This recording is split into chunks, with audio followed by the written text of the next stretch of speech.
আমাদের ইংরেজি গ্রামারের প্রাইমারি যেগুলো হয়ে থাকে অর্থাৎ প্রাথমিক যে গ্রামারগুলো আমাদের অবশ্যই জানতে হবে।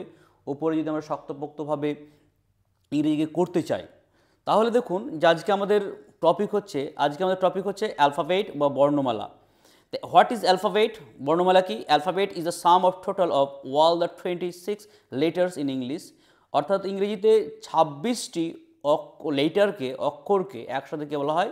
অ্যালফাবেট বলে। তাহলে ইংরেজি ভাষায় এ থেকে জেড পর্যন্ত যে 26টি অক্ষর আছে তাদের একত্রে বলে অ্যালফাবেট বা ইংরেজি বর্ণমালা। বাংলায় ওয়া, আ, ক, খ এই রকমের অক্ষরগুলি সব মোটামুটি একই ধরনের লেখা হয়, কিন্তু ইংরেজিতে লেটারগুলি 4 রকমের লেখা হয়। একে আবার দুই ভাগে করছি আমরা, ক্যাপিটাল লেটার, স্মল লেটার। এই যেগুলো ছাপার জন্য হয় ফর প্রিন্ট, এগুলো ABCD যে বড় হাতের লেখা আছে ABC। আবার কার্সিভ যেগুলো আমরা হচ্ছে কি হ্যান্ড রাইটিং হিসেবে ইউজ করে থাকি। আবার স্মল লেটার হচ্ছে কি ফর প্রিন্ট, মানে ছাপার জন্য যেগুলো হয় ABC যেটা ছোটো হাতে আছে ABCD। আবার কার্সিভ হচ্ছে কি এটা টানা হাতের লেখা। অর্থাৎ আমাদের যে ইংরেজিতে দুই রকমভাবে আমরা লেটারগুলিকে লিখে থাকি, এক হচ্ছে ক্যাপিটাল লেটার, একটি স্মল লেটার। কখন ক্যাপিটাল লেটার বা বড় হাতের অক্ষর ব্যবহার করা হয়? সেন্টেন্সের প্রথম অক্ষর বড় হাতের হয়ে থাকে। অর্থাৎ আমরা প্রায়ই ভুল করে থাকি যে আমরা বাক্যের প্রথমেই হচ্ছে ছোটো হাতে দিয়ে দিই। না, যখন কোনো সেন্টেন্স শুরু হবে তার প্রথমকার অক্ষরটি সবসময় কী হবে? বড় হাতের হবে। দেখুন যে হি, এইচটা কিন্তু বাক্যের প্রথমে থাকার কারণে কী হয়েছে আমাদের, এটাতে আমাদের ক্যাপিটাল লেটার অর্থাৎ বড় হাতের অক্ষর হয়েছে। আবার আই মানে যখন আমি, তখন সেন্টেন্সের যেখানেই বসুক বা তা বড় হাতেরই হবে। অর্থাৎ আই হচ্ছে কি বাক্যের যে কোনো জায়গায়, সে প্রথমে হোক, শেষে হোক, মিডিলে হোক, যেখানেই বসবে আমাদের কিন্তু আই কিন্তু সবসময় বড় হাতের হবে। দেখুন ইউ নো আই অ্যাম ইল, আইটা কিন্তু এখানে আমাদের বাক্যের মধ্যে বসেছে, তারপরে কিন্তু বড় হাতের হয়েছে। অর্থাৎ আই হচ্ছে কি এমন একটা লেটার আমাদের বাক্যের যে কোনো জায়গায় হচ্ছে কি আমাদের ক্যাপিটাল হিসাবে বসে থাকে। আবার গড, যখন ঈশ্বর, তখন সেন্টেন্সের যে কোনো যেখানে বসুক না যেটা হচ্ছে কি বড় হাতের হবে। যেমন আই নো গড। অর্থাৎ হচ্ছে কি ব্যক্তির স্থানের নামের প্রথমকার অক্ষর বড় হাতের হবে। অ্যাকচুয়ালি মুর্দা কথা হচ্ছে কি যে যদি প্রপার নাউন হয় তাহলে পারে কি হবে আমাদের ক্যাপিটাল লেটার হবে। যেরকম রীতা, জীবন, কলকাতা এগুলো সব হচ্ছে কি প্রপার নাউন। এগুলো হচ্ছে প্রপার নাউন হওয়ার কারণেই প্রপার নাউনের প্রথমকার অক্ষর সবসময় কী হবে? বড় হাতের হবে। এবার হচ্ছে কি যে ভাওয়েল এবং কনসোনেন্ট এবং সেমি ভাওয়েল কাকে বলে? ভাওয়েল কাকে বলে? What is a vowel? A vowel is a letter that can be pronounced without the help of any other sound.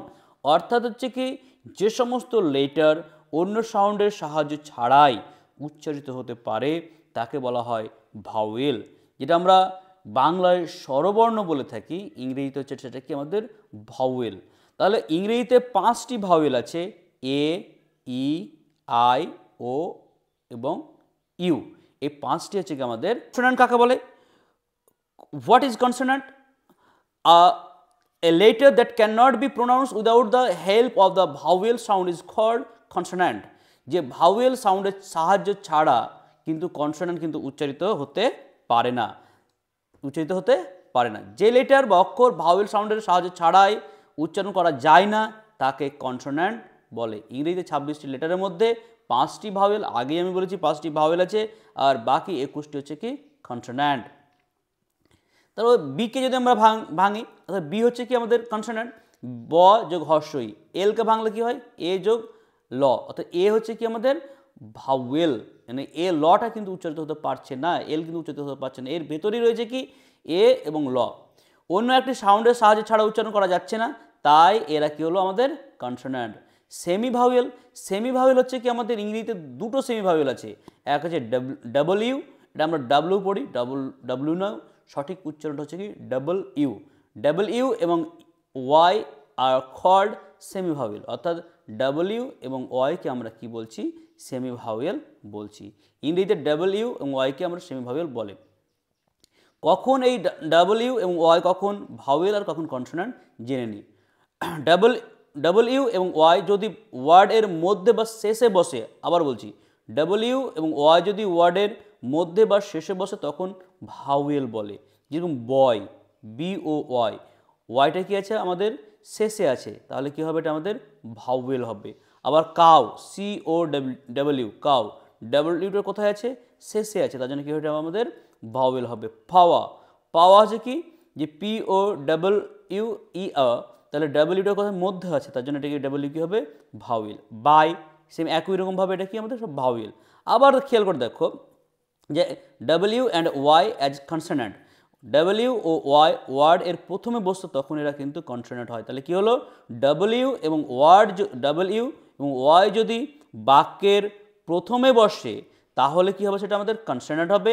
আবার ডাব্লিউ এবং ওয়াই যদি বাক্যের মধ্যে বা শেষে বসে সেটা কি হবে? আমাদের ভাওয়েল হবে।